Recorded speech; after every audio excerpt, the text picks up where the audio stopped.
Good morning and welcome to the National Newspaper Publishers Association's Let It Be Known. And it is the last Friday of the month. That means, drum roll, the Fool of the Month will be revealed today by Barrington Salmon. We look forward to that. But also this morning, a Mississippi lawmaker, one whom the Jackson Advocate describes as a Democratic turncoat, has introduced a bill that would allow for the removal of elected officials, and many believe she's targeting Jackson's black mayor.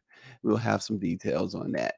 And a Michigan school board member has Black Twitter abuzz because she's not apologizing for a remark in which she condemned whiteness as evil. We're going to talk about that this morning as well. Also, Black girl magic, Black women power. How are you going to put it? Well, Washington, D.C.'s Langdon neighborhood is getting its own mini strip mall full of Black owned, women run businesses. We're going to tell you about that as well. But first, all 5 of the former Memphis, Tennessee police officers are in jail. They're in custody where they belong in connection with the death of Tyre Nichols. We discuss with Barrington Salmon and Austin Cooper of the Washington Informer. Barrington, Austin, good morning. Good morning, my brothers. How are you? Fine. How you all doing? Okay. Good. So, guys, we start with the 5 former Memphis, Tennessee police officers. They're in custody as we speak in the horrific death of Tyre Nichols. We've seen the pictures, and today we're going to see the video. Barrington, your reaction to it all? It's heartbreaking. It's maddening. It just makes me want to hit some things, because we every few months we end up being in a situation where we have cops killing people who look like us. I think a lot of folks are struck because it's 5 Black officers, but they represent a culture, a system that is in dire need of reform. But the people most in a position to do it, federal government, local and state officials, they're either afraid or unwilling to do it. So I'm not sure at this point what has to be done for them to see it, but we gotta reform or abolish it. Mm-hmm. Well, the 5 officers are Tadarius Bean, Demetrius Haley, Emmett Martin III, Desmond Mills Jr., and Justin Smith. They have some serious charges that they're facing, that rightfully so. But also, I think Barrington just mentioned this morning, kidnapping charges are among them, or attempted kidnapping charges. Austin, this suggests that there is a whole lot more than meets the eye, a whole lot worse than what we like. How did it get worse than this? But it suggests that these guys were they're just bad all around. Animals and savages. And unfortunately, I agree with everything my brother said. And unfortunately, this evening America is going to see not live, but certainly pre-recorded, Black on Black crime. And this type of abuse to any human being, regardless of color or race or orientation, is just horrific. But this is all the more painful because it was 5 brothers doing this to another brother. When I read about this, and when I saw the image that Bridget showed of him in the hospital, it's just painful to look at, and I'm already bracing myself for the video that's going to be released this evening. Yeah. And I feel that particularly since it was black on black crime by law enforcement officers, that in some ways it is a re-killing or a killing again of George Floyd, Tamron Rice, Eric Gardner, Trayvon Martin, all over again. Where was the humanity of these cops? How could 5 law enforcement officers react this way and not one stop? Yeah. It makes you wonder what did they see to you and Barrington's point. There's more to this story. It's almost like he witnessed something that he was not Right. supposed to witness. It's so personal and so violent and so vile. This guy,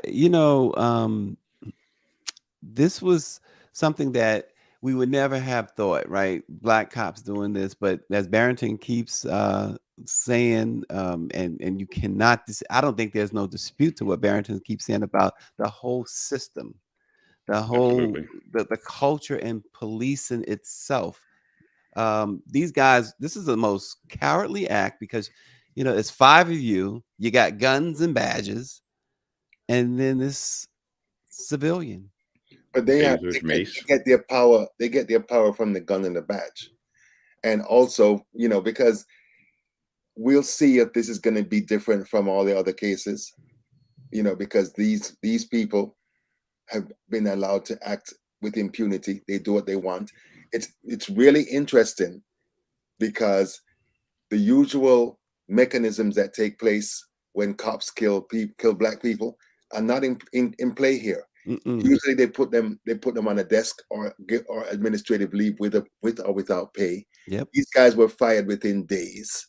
Is the union? There's no union outcry. There's no union outcry. Nothing. There's no union anything. And the police. I mean, I don't know if you guys have seen the videotape of the police chief. I was surprised and very, very, very humane, very concerned about what these guys had done. Talked about they had failed the department and the community, and then they got charged with 2nd-degree murder.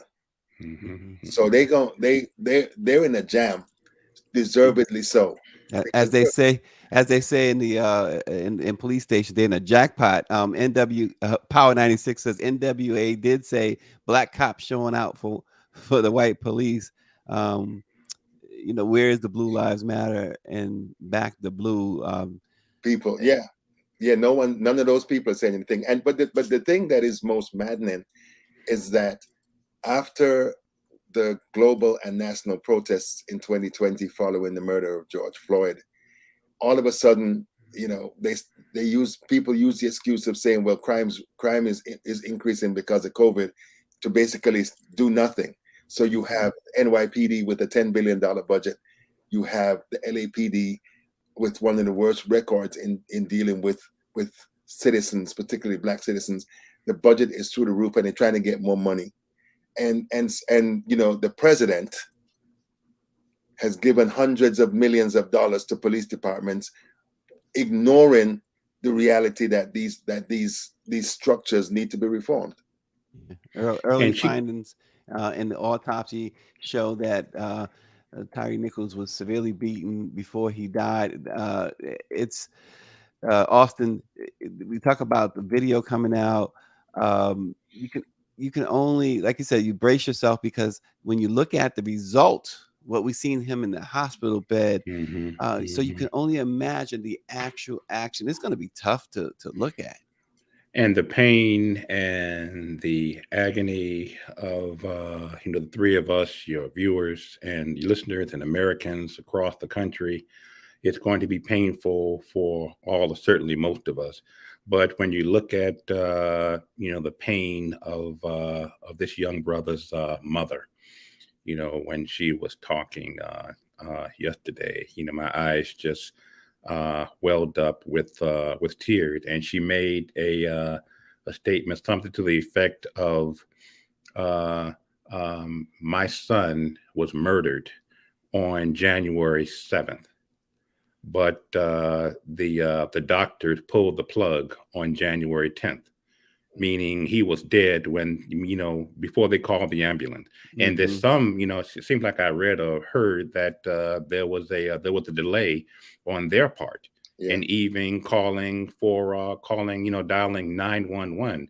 I'm also wondering, why was there no supervising officer on the scene? I mean, hopefully that might have made a difference. I mean, it was just like five African American police officers are gone wild on an innocent civilian. Mm. Yeah, it is heartbreaking. So we'll see this afternoon or this evening. Bobby Henry is with us this morning on Facebook. Bobby Henry says the union does not look like them, and Power 96 chimes in again that those cops were part of the Scorpion unit. He says, "I'm pretty sure this isn't their first time beating another brother. Those Correct. special Correct. units are Absolutely. undisciplined and unregulated." Mm. Horrible, horrible, horrible. There's also, I covered cops for 10 years, and they'll always tell you, if somebody makes you run, you're going to beat their ass. And Mm. he ran when they stopped him. So I think there's more to it than what we're hearing, but that's also a part of it. They give you a beat down whenever you make them have to run. Well, the way things have gone, it's certainly for black folk. It's hard not to run. I mean, Yeah. Yeah. you're in such. You just don't know anymore if a simple traffic stop. In fact, the odds have greatly increased that a simple traffic stop will mean the end of your life, Into your life. and I- that's just the reality. Yeah. But I listened in on a Zoom call a couple of days ago.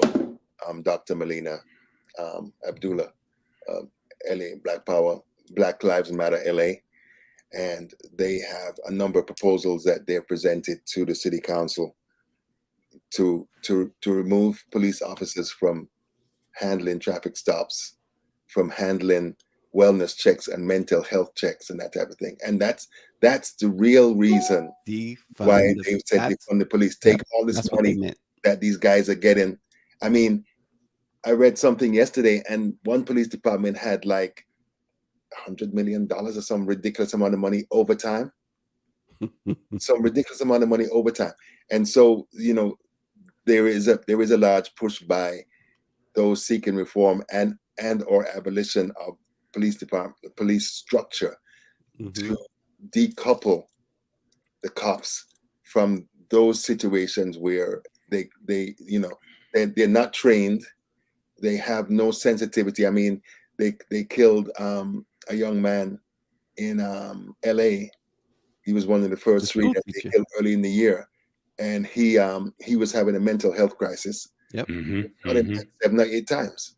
Yeah. And then they tased Keenan Anderson to death. They say he may have been having a mental health break or something. So these are just a bunch of goddamn rogues who are out of control, and nobody cares to address the reality of what they're doing to people. And it's not just black people; it's disproportionately black people, but they're frigging up everybody, including family members. I mean, you look at these off. I mean, if you can go that rogue on a total stranger, and just have that kind of rage, that you have to release your rage in that manner.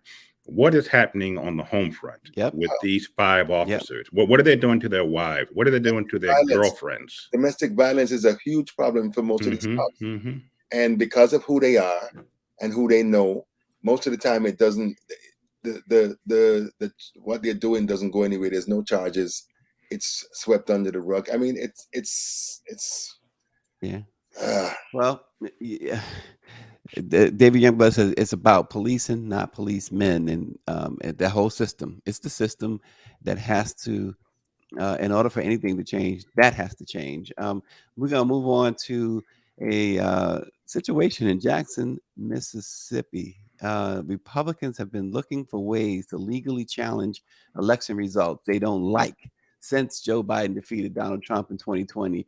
And in Mississippi, Representative Chandra Yates, whom the Jackson Advocate describes as a turncoat Democrat who claims to be an independent, has introduced a bill that's right out of the GOP playbook. She introduced a key amendment to state legislator. It's SB or House Bill 370, which was first passed in the 1950s and created during Mississippi's Prohibition era, and was aimed at corrupt sheriffs who weren't enforcing the Prohibition laws in dry counties. But she wants to be able to remove public officials, but particularly Mayor Lubumba, she wants out. And so she wants the governor, the Republican governor, to go along with this as well, to because they have this petition. The bill would really allow them to remove the official with a petition by 30% of the electorate and a written statement of no less than 200 words spelling out why the officer in question should be removed. The governor would then appoint a 3-judge panel to determine whether the petition is valid. And once it is determined that the petition is of merit, the governor can hold a special election allowing voters to again determine if the city official in question should be removed. And again, this is totally aimed at the mayor. There's no two ways about it. Austin, some people might say public officials, there should be a mechanism to remove public officials, but what's behind this bill? Racism, and racism. And it's interesting how this Representative Karen here and how other Trump supporting racists selectively don't mind going to the history books to justify their current expressions of racism, yet want to be selective about that very same history being taught in our schools. I mean, whatever happened to the days of yesteryear when you're not happy with someone and you vote them out?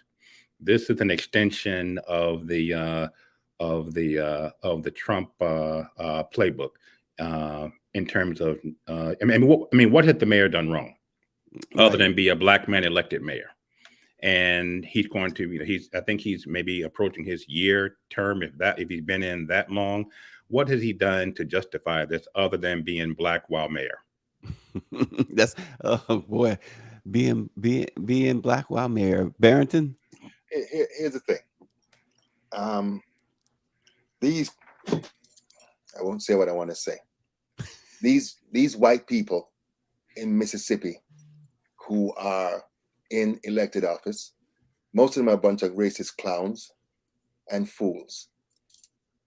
She's pissed, and she's probably carrying water for the legislature and the governor because Lumumba has been very critical of what they've been doing in terms of the poor state of Jackson's water system. Yeah, because in some reporting that I did, they basically put in place a 2-stage approval process, a board of 3 people, including the governor, the CFO, and some other person, to approve any work or any fundraising mechanism for Jackson, not for any other goddamn city in Mississippi, just Jackson. Just Jackson. And like maybe 2 years ago, they tried to get like a penny tax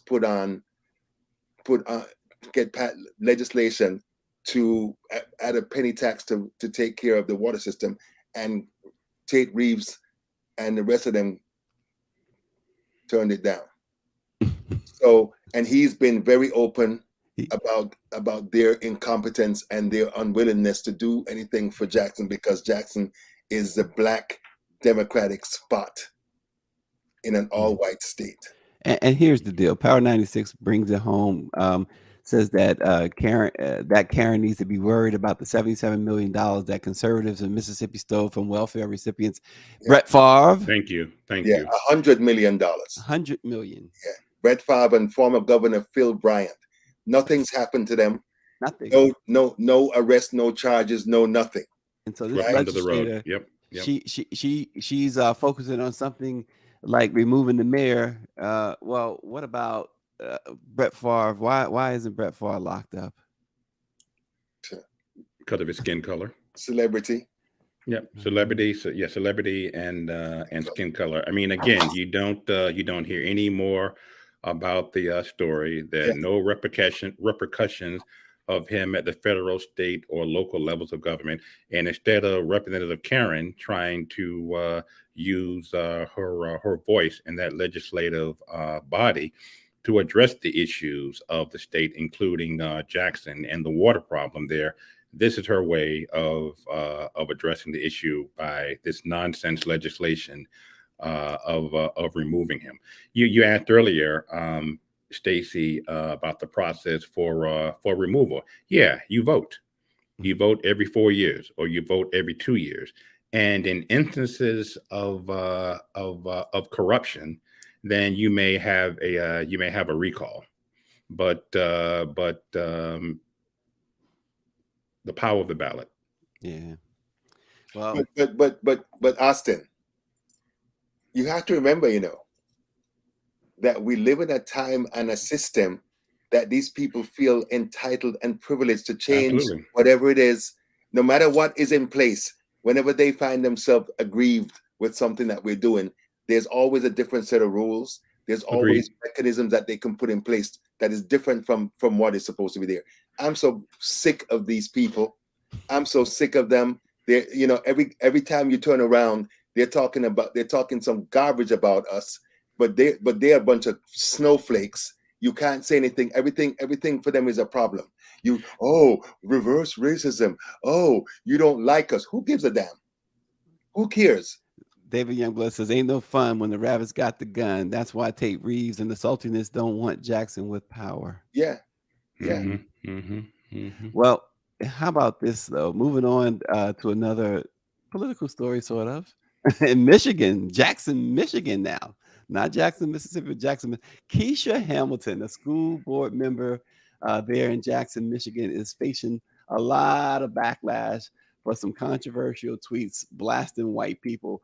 She is a racial equity counselor who has served on the board, Jackson's board, since 2021, and she's also the chair of Jackson's Racial Equity Commission. And so with all these chairs and things that she sits on when it comes to racial equity, she says whiteness is so evil. It manipulates and says, I won't apologize for my dishonesty and trauma-inducing practices, and thinks you should applaud it for being honest about its ability to manipulate and be dishonest. Hashtag deceitful.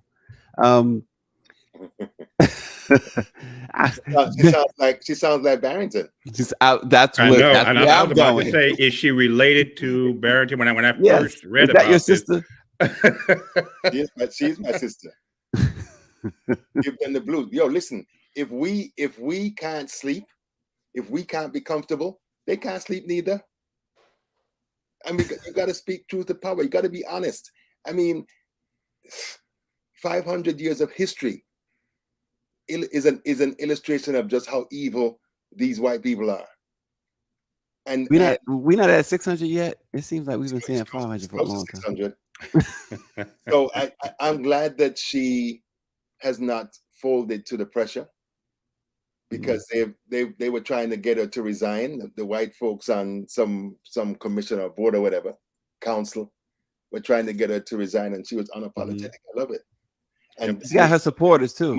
The most important thing is that she has the supporters around her, and that she has people protecting her, because they're coming after her. Yeah, the parents are saying that her comments should not be condoned. How can all kids feel safe when physical characteristics over which they have no control are being called evil and dangerous? But supporters like Maisha Jones she said, she's a black woman, I should say, but she said the comments were not about skin tone, but about systemic racism. She said whiteness is the system, the ideology, the belief, the thought that because your skin is white, you are superior to black people. Because your skin is white, you deserve better. Because your skin is white, you have better opportunities. And this is this is one of many who have stood up now to defend her. Mhm. I mean, she And said that's whiteness important. is so. She said whiteness is so evil. Had she said, and it's coming under attack for that by folks, supposedly offended. Had she said racism is so evil and taken out whiteness, Then there it's still fine. would have been the same backlash. Yeah. So it's all fake, just nonsense on the part of racists. But the thing that strikes me as well is that at the end of the day, Dr. John Henry Clark said black people have no friends. And when you listen to the backlash for anything that is black, it's not just conservatives or far right extremists. It's them liberals as well. Austin, he just can't help himself, right? It's them liberals as well. So they'll pretend that they're your allies. They'll pretend that they support your positions. They'll pretend that they're against racism. But at the end of the day, their perks, power, and privilege is more important than any safe space, anything that any allowing us. We can't even breathe. Mm-hmm. Yeah, We can't even breathe. Paris Brown says that she should provide examples in her comments. David Youngblood, though, says we have spent 400 years being indoctrinated to believe blackness is evil. Yeah. Yeah. But does the young lady think that presenting examples would make a difference? It wouldn't make a difference because those who don't want to see won't see. Well, she is standing. The one thing here, whether you agree with her or whether you disagree with her, I will tell you this: she's standing. She is standing strong on her comments. She is not. These are my comments. She's not backing down at all. Nope. And to be clear, I just want to clarify, Barrington, you are related to her or you're not? No. Okay. She's my sister. Man. She's my sister in the struggle, bro. She's our sister. Absolutely. Mike V writes. And the thing that I always think about, like, I have a cousin, my favorite cousin, and he called me. He was like, "What the hell is wrong with you?" And I'm like, "What did I do?" He said, "You're always writing this incendiary stuff on social media." And I was like, "So?" He's like, "Well, somebody else should do it." And I said, "Well, I need to do it. Because if I'm not doing it, who's going to do it?" Who's going to do it? Right? We have got to stop running from our reality. The last 6 years have been horrendous. We're using that word a lot today. For black and brown people, for trans people, for LGBT people, for anybody who is not a white male so-called Christian. And as far as I'm concerned, they can kiss my ass. Well, Mike V writes him from YouTube. Sorry? He says they will put up a statue of Martin and Coretta and tell you to, quote unquote, embrace. Don't get me started on that statue again, Mike. That statue. Oh my God. Well, you gotta give space for artistic license. I think it's a strange looking thing, and it was only when somebody had a meme that showed like them hugging, like they overlaid Martin and Coretta hugging, and I was like, oh, because I couldn't figure out what that thing was supposed to be. Why didn't they just put their heads on it? Thank you. Just I still don't get it. I got come on. I will not be visiting the embrace. Where is that statue? In Boston. In Boston? Well, of course. Are you surprised? Although they said it was a black artist, but still. It is a black artist. Yeah, but still, Boston. And I got to say this, about my brother Barrington. I'm sorry, Stacey.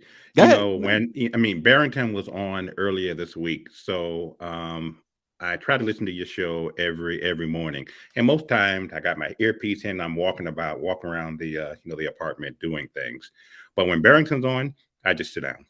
I just sit down and embrace myself. Oh, Lord. Sorry, brother Barrington. I love you, brother. No, it's fine. It's fine. Listen, look, I am who I am. David Youngblood says that he absolutely loves that statue.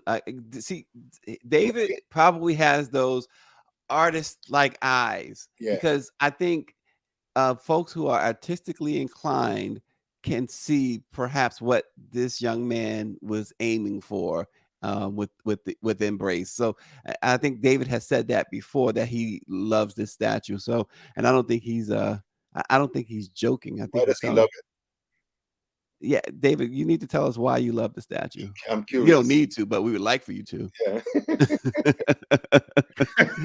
But I'm curious. I am curious too, 'Cause Mike. I would like to think that I'm more than a little artistically inclined, and I was like, what is that?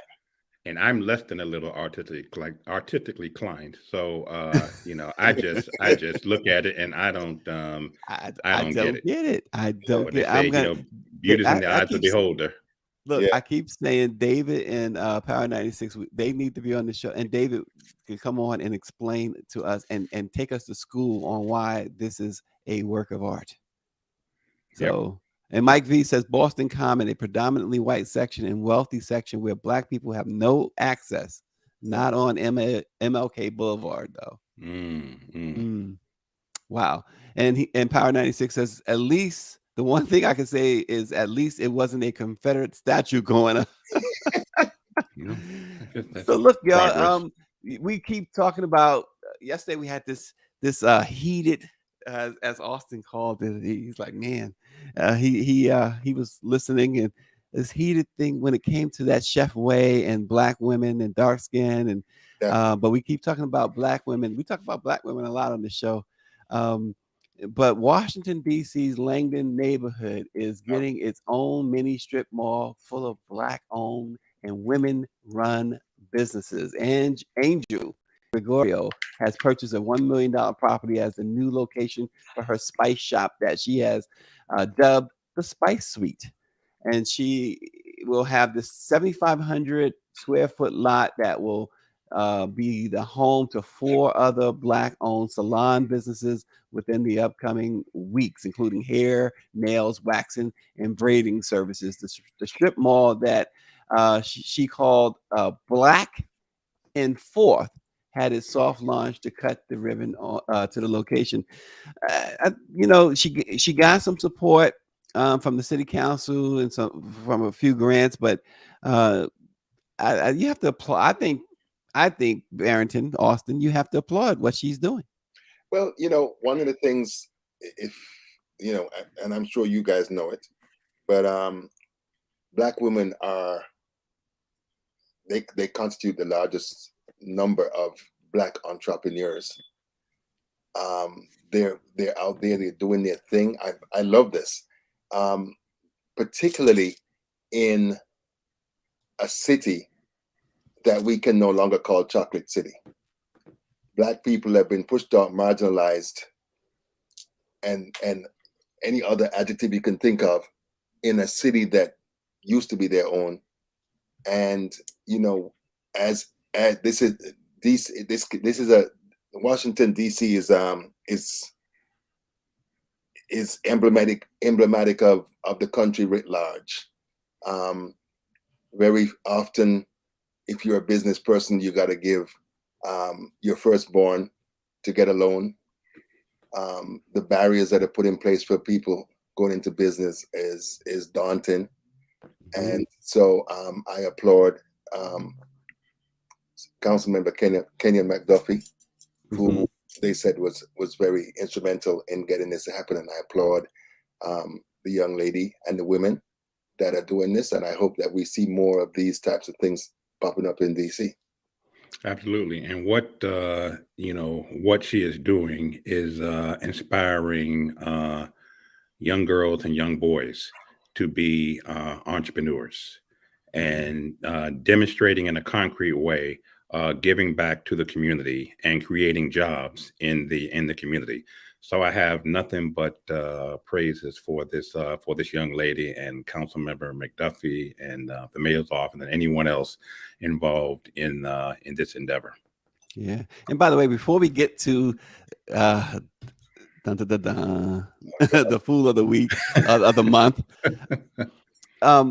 little note: with all the documents being found at Vice President Mike Pence's home, President Biden's home, Donald Trump's home, the National Archives, I just learned, it has reached out to President Obama, President Bush, and President Clinton, and has asked them to check for classified documents. This is where that thing has gone now. It's like, okay, we can't lock up all the former presidents and vice presidents. So y'all, amnesty and just give them up. But if you even think about the whole notion of what is secret and what is top secret, I think someone said it's like 50 million documents that fall into this. That's ridiculous. I'm sure there's lots of things they can declassify, or they can ask, Lord Jesus, Trump to just wave his hand over the documents and declassify them or something. Well, that's what. But wait, but Trump. That's what Trump said, though. Trump said that. He said that. But he didn't say, Barrington, I can wave my hand over. He said I can just think about it, declassify it. And this is the fool that they want to that they talk about. Break. Anyway, it doesn't make any sense, and it's real interesting because every day we get examples or more examples of just how fallible this system is, this political system, the Supreme Court. Hell, a senior FBI supervisor in Oleg Deripaska's pocket, $225,000. All of these institutions that they try to make us think are perfect and all this stuff, they have feet of clay. Well, look, I have a number of people for Fool of the Month, particularly, and I'm not going to go into this, but because this is Barrington's thing, number one, but the other reason I'm not going to go to, but particularly over the last few days, I think Greer and I have found some worthy candidates, really? But who will remain at this point only unnamed. But also, let me throw this one out there. Nick Cannon is trending this morning. Another child? Why? I wonder why. Oh, God. Oh, Nick is trending. He'll never get Mariah back now. I know. Wow. No, I have two people for Fool of the Month. The first one is Ed Reed. Oh gosh. And Stacey, I don't know if we were online when we talked about it, but we talked about him. Oh, well, before you get to the winner, let's just briefly discuss Ed Reed. Yeah. That he's co-fool of the month. So he's co-fool. Yeah. Another category. Okay. Yeah. I little artistic license here. He was pulled in to be coach for Bethune-Cookman, and at some point they said that they couldn't agree on the details of the contract, but he went on a little mini rant, like a little spoiled child, and talked about the office that he was going into being dirty, the campus being garbage and stuff on the campus, and just a whole bunch of a temper tantrum. Things you don't say when you're just getting employed by someone. Yeah, if you're trying to get a job, that's not the best way to start off. David Youngblood says Ed Reed let slip family business, by the way. Yeah, and the thing is that if he had issues with that, go to the folks, go to the administration, go to people quietly. This is not stuff that you needed to have out there. But one of the things that we are reminded of almost daily is a sense of entitlement that these athletes and so-called celebrities have. Mm-hmm. They grow up in bubbles that they can do and say what they want, and then when they don't get what they want, they act like a bunch of goddamn children. And he was acting like a child, and it was unnecessary. Well, congratulations, Ed Reed. That's co-fool of the month. All right, Barrington. And the other ones are those 5 monsters that killed Tyree Nichols. As we had talked about earlier, most of the time that a cop kills someone, particularly a black person, they get administrative leave with or without pay. They desk duty, blah blah blah. Full protection from police unions, and the entirety of whatever is available for these rogues. These young men, and I say that advisedly, they forgot that they were human beings. They forgot that they were black men, and they thought that they were. They forgot he was black. Sorry? Oh no, you're right. Go ahead. You're right. They thought that they were blue. They thought that they were Yeah. that they were going to be protected. But as these folk, as the term is, they didn't have the complexion for protection, and so now they find themselves in this situation. And as we talked about earlier, this is exhibit 1 for the dismantling of what they claim is the criminal justice system, law enforcement. You have 18,000 police departments in the United States, and no central policy. No, it's just like 18,000 pieces of a jigsaw puzzle. And that's what they use to continue to oppress us. Right. That's what they use to continue to ignore us. One of the things that needs to happen is that we need to find ways to dismantle these police unions, because when they negotiate their CBAs and stuff, the cities usually capitulate. They do what they want. And I argue, and I will continue to argue, that until police union money, pension money, and police department budgets are used to pay for when these people kill people, the $27 million that they paid George Floyd family should have come out of a pension fund, should have come out of union dues. Absolutely, and not taxpayer. Exactly. Yep. Because taxpayers are the ones who are paying for this. Qualified immunity needs to go. And qualified immunity needs to go. Now, all these things were part of the George Floyd police reform bill, but the little punk Tim Scott and Lindsey Graham and all those clowns, they were never interested in allowing it to pass. And Tim thought that he was a big man on campus, that he could negotiate with Cory Booker and those guys, and they pulled him back by his drawers and told him, you need to keep your place. By his right? drawers. So these guys are jokers, man. They pulled him back by his drawers. By his drawers. He gave him a wedgie, huh? Yeah. To remind him that he's not on their level.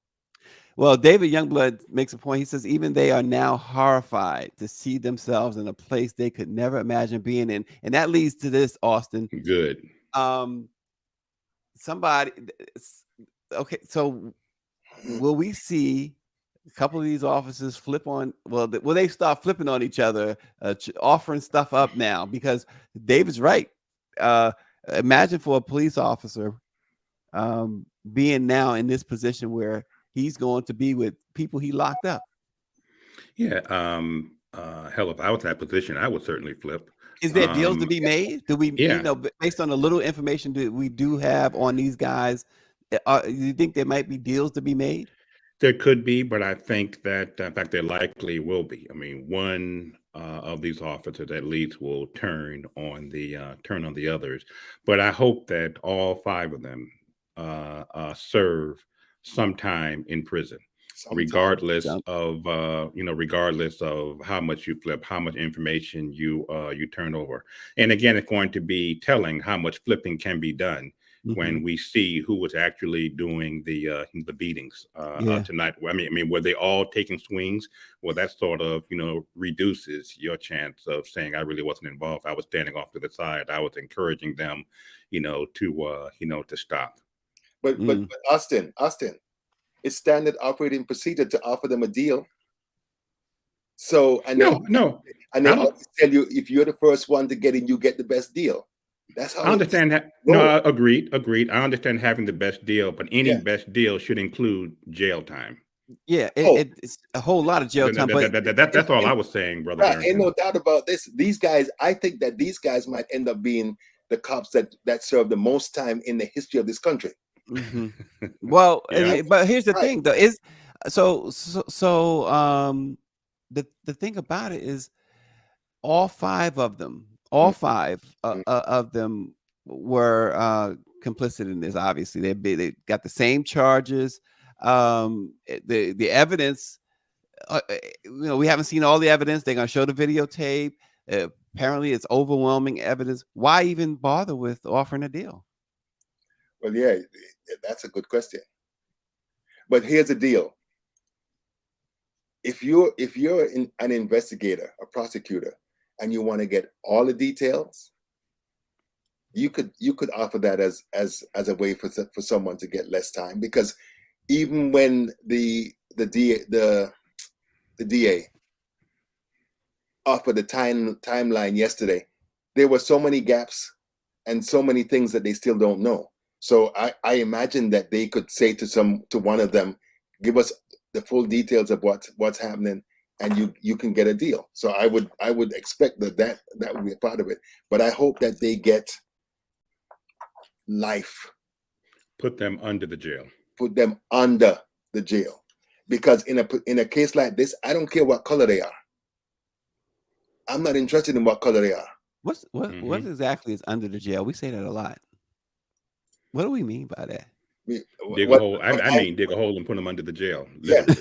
Yeah. That's what I mean. Yeah, and I'm talking about maybe give them some bread and water. Maybe rations. They need to suffer. Give them rations, right? Yeah.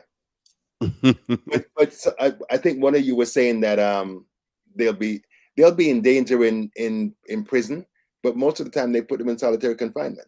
Right. They'll have to. And their guard friends, their correction guard friends will take care of them and look out for them. So. And the sad thing is, I mean, the young brother who was killed, what was he, 22? He was 29. 29. Father of a 4-year-old son, skateboarder, loved photography, loved computers, worked at FedEx. Lots of people loved him, was a really good guy. Because my thing is like, there's so many other candidates that they could have beaten up and murdered who deserve to die. Yeah. I'm serious. But I understand what you're saying. I know it sounds callous and stuff, but that's how I feel. Rather than this young man who going about his business, and they decide that they gonna do what they did. But the thing for me is that I just keep on thinking that there's so much more to this story. Oh, it's got to be. It'll come out. As Austin mentioned, it was too personal. Right, and he mentioned the whole attempted kidnapping charges too.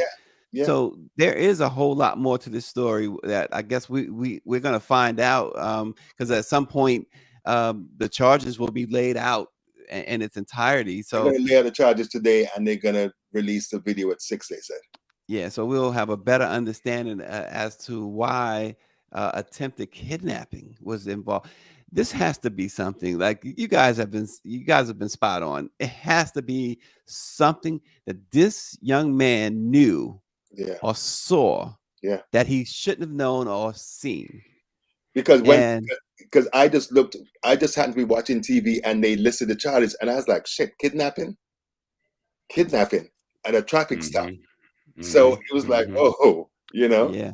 Well, I mentioned this on the program before, the whole Larry Davis situation in New York back in the I believe it was in the 80s in Bronx, when those cops went in there to execute him.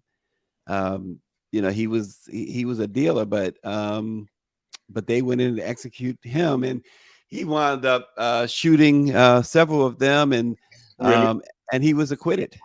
Oh, because these cops, it was proven beyond any doubt that they were coming to kill him. They were corrupt. He knew too much. Yeah. They wanted to eliminate him. That's why they wasn't coming to arrest him, and he knew they wasn't coming to arrest him. Yeah. And so go ahead, Austin. What kind of, if they felt comfortable doing this to this brother, with the body cams on and all of that, you're just gone. Yeah. Yeah, you're You're just gone. You're gone. right. And how many times have they? How many times Right. have they done this before Yeah. and gotten away with it? Yeah. And these are 5 individuals. I don't know if two of them or some of them were partners, but what kind of a day did you have to convene upon a simple, traffic, what appeared to be a Mhm. simple traffic violation 'Cause it that wasn't just ended that. in death? It It wasn't wasn't just just that. that. You're right. It wasn't just Yeah. just that, and that will come out. Well, the fools of the month, those officers, they're certainly in the running now for fool of the year, I'm sure, even though it's January. And Ed Reed, fools of the month. Just a side note from Bobby Henry, the westsidegazette.com to hear more and to read more. There's a couple of articles about Ed Reed and Bethune-Cookman University. Go to the West Side Gazette. They're down there. They know what they're doing down there at the West Side Gazette. So check them out at the westsidegazette.com. David Youngblood says, I don't believe in jails. He says, put them in cages along the interstate for school buses filled with children can see what bad acts get you. And then Power 96 says his sources say that Tyree Nichols was pepper sprayed, handcuffed, and beat worse than Rodney King. And there's a article out this morning with an interview with some of Rodney King's family members who said who are advising Nichols's family to brace themselves for this video. We know that They saw the video, Stacey. They showed them the video on Monday. They showed them the video. Okay. Oh, They're saying brace yourself for the public release of it. When the Rodney King video became public, they had some surreal experiences. The King family, so they are kind of advising Nichols's family on that. This is a shame. To say Rodney King was 1992, 91. 91. 91. And here we are, 2023, and we have something that's worse than Rodney King. It's because there's only a few bad apples. It's not it's the system, like you said. Yeah, it's the system. Yeah, it's the system. Yeah. And I said, burn it down, burn down the whole thing, and start again. That's why we haven't gone off the air yet. I was waiting, Austin, for him to say, burn it down. Exactly. Really? Exactly. And now we can officially wrap we can the show this morning. But I would respectfully ask our sister Greer, since we have this category Fool of the Month, we need to come up with some sort of a Barrington image of Fool of the Year. It might be maybe an Oscar, with his head down, an Oscar, some statue sort of with his head down, but something that symbolizes the Barrington Fool of the Month. And it has to have one of them bubbles with like the cartoon with it, and Barrington is ranting, and you got to put those symbols in there to bleep out the expletives. Exactly, because they're gonna be some expletives. You guys are having just way too much. David Youngblood agrees. Youngblood Go, David. agrees. He says yes to the Barrington image. So if David agrees, that means it got to get done. I can give Greer some suggestions. No, we don't want you to give any suggestions. That has to come from people like David or Austin or Bobby Henry. But look, thanks a whole lot, Barrington. We have been looking forward to Fool of the Month. Unfortunately, it included these 5 officers. And I say unfortunately only because it's unfortunate that this young man had to endure what these clowns. A 3-minute beating. They said it was a solid 3-minute beating. Goodness grief. Yeah. Well, we're looking forward to next week. We're gonna be in Puerto Rico. Nice. I can't speak Spanish. You know what? I took Italian, believe it or not, when I was in middle school, and we called it junior high school in New York. Yeah, middle school. That sounds like. Anyway, do you still speak it? Heck no. Oh, is that Italian? Heck, I speak it. Spaghetti, lasagna. Spaghetti. Watch out! They might come after you. Oh man, I love my Italian food. But anyway, Barrington Salmon, as always, thanks, Austin Cooper. We appreciate you so much. Thank you. And thank you all for watching Let It Be Known. We'll see you on Monday.